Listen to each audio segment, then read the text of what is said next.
Hi, boys and girls. How are you guys? Miss Linda here, and I wonder if you guys noticed last week Miss Linda didn't do the readings if you had a chance to see the books. My friend Miss Cheryl that I work with did them, but I'm back this week and I'm going to do one.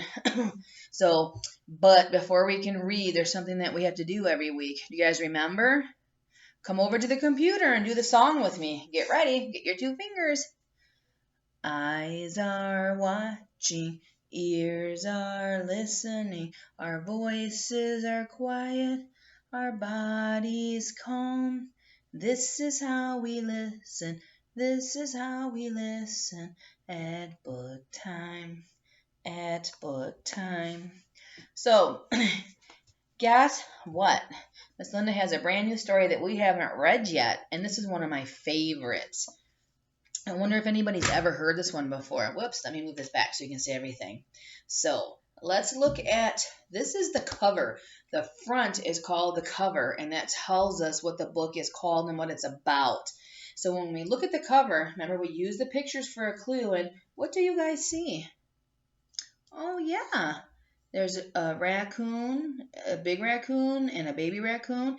And I'm going to read you guys the title that tells us, the words here tell us what the book is called. And it's called The Kissing Hand. And it tells us the author. The author is Audrey Penn. Do you guys remember what the author does? The author writes all these words in the book. And then there's a job when you have a book called the illustrator. And the illustrator is the one that drew the pictures of the raccoons and the other pictures that are inside our book. So we're going to start to read it, but I always start in the front with the cover. And I turn the cover, and when we turn the pages, we turn them one at a time. So here we go, The Kissing Hand. We got to get through a couple pages first here. It says, let's see, can you guys see good? I'm going to hold it over this way. Chester the raccoon stood at the edge of the forest, and he cried. But I don't want to go to school, he told his mom. I want to stay home with you. I want to play with my friends and play with my toys and read my books and swing on my swing. Please, can I stay home with you, Mom? He asked. Oh, look at his face. Do you guys notice right here on his eye? He has a little tear. Yeah, he does look pretty sad. Let's go on and see what happens. Miss Raccoon took Chester by the hand and nuzzled him on the ear. Whoops, I'm sorry, guys. Sometimes we all have to do things that we don't want to do, she told him gently, even if they seem strange or scary at first. But we all love school once it starts. Do you guys like school? I know that this is a little bit different. You guys don't come to the school. Miss Linda comes to you on the computer.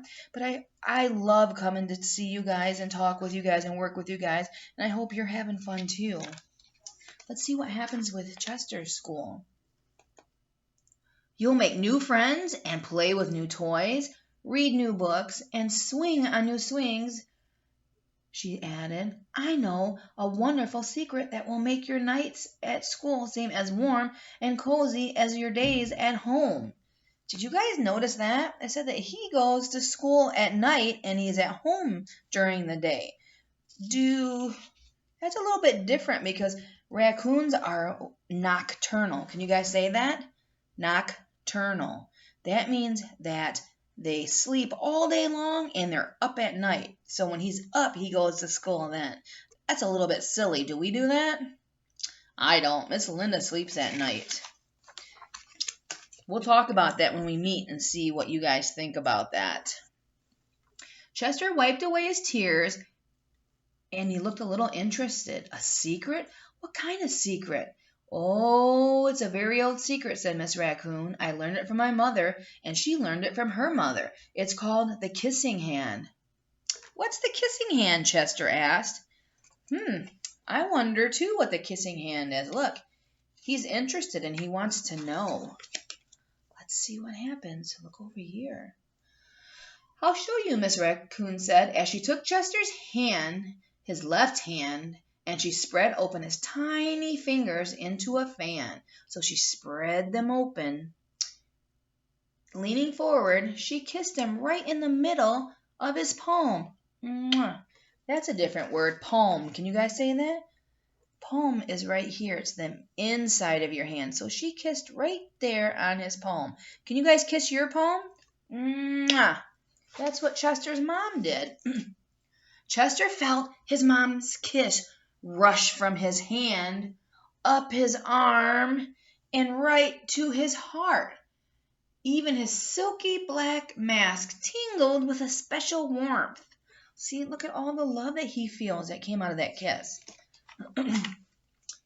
Miss Raccoon smiled. Now, she told Chester, whenever you feel lonely and need a little loving from home, just press your hand to your cheek and think Mommy loves you.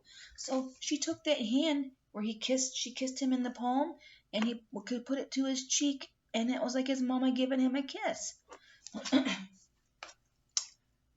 And that very kiss would jump to your face and fill you with toasty warm thoughts. So she was trying to make him feel better. Oh, look at here. She took Chester's hand and carefully wrapped his fingers around the kiss. Now, do be careful not to lose it. So he closed his fist and he had the kiss inside his palm. Don't worry, when you open your hand and wash your food, I promise the kiss will still be there. It sticks, his mom told him. Chester loved his kissing hand. Look at right here. He's looking at his hand where his mom kissed it, and he's still feeling the love. The illustrator drew some hearts around it to show you how he's feeling the love. Now he knew his mother's love would go with him wherever he went. If he went with his grandma or his grandpa, if he left to a friend's house, or if he was at school, he could always take Mama's love with him because it was in his palm, and he could put it to his cheek. So he went about the day playing, and look at the illustrator drew the hearts to show that all of that love went with him all day long. That night, Chester stood in front of his school and looked thoughtful. Suddenly, he turned to his mother and grinned. Give me your hand, he told her. So remember, the moon's out. Remember what we said? He's awake at night. So he's going to school now while it's dark. But he wants his mom's hand. I wonder what he's going to do. So right here in the light of the moon, Mama gave him her hand. Chester took his mother's hand in his own and he unfolded her large fingers into a fan.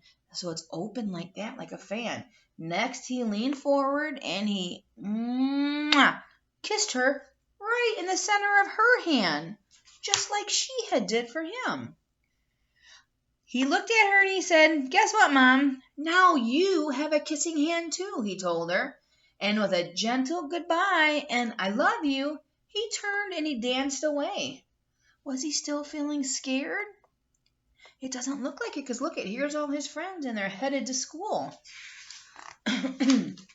Miss Raccoon watched Chester scamper across the tree limb and enter her school. As the hoot owl rang in the new school year, she pressed her left hand to her cheek and she smiled. Why do you guys think she smiled? What was in her hand that she was pressing to her cheek? Yeah, Chester's kiss and his love. The warmth of Chester's kisses filled her heart with special words. Chester loves you, it sang. Chester loves you. Here's Mom. Look at it. She put the hand to her face so she got his kiss. Oh, and look at where they hold their school. Their school is, in a big tree. That's a little bit different, huh? Everybody does school different. Some kids go to a building. Some people apparently go into a tree. And you guys come to the computer and you talk to Miss Linda. So this is still school. And Miss Linda's happy to have all of you. And the last thing that is I love you. And I do too. So remember, when you want to give somebody some of your love and help them to feel better, you can kiss the middle of their hand and they can take your kisses and love with them all day long. Mwah. Bye guys. I will see you soon. Thank you for being really good listeners and I hope you liked the story.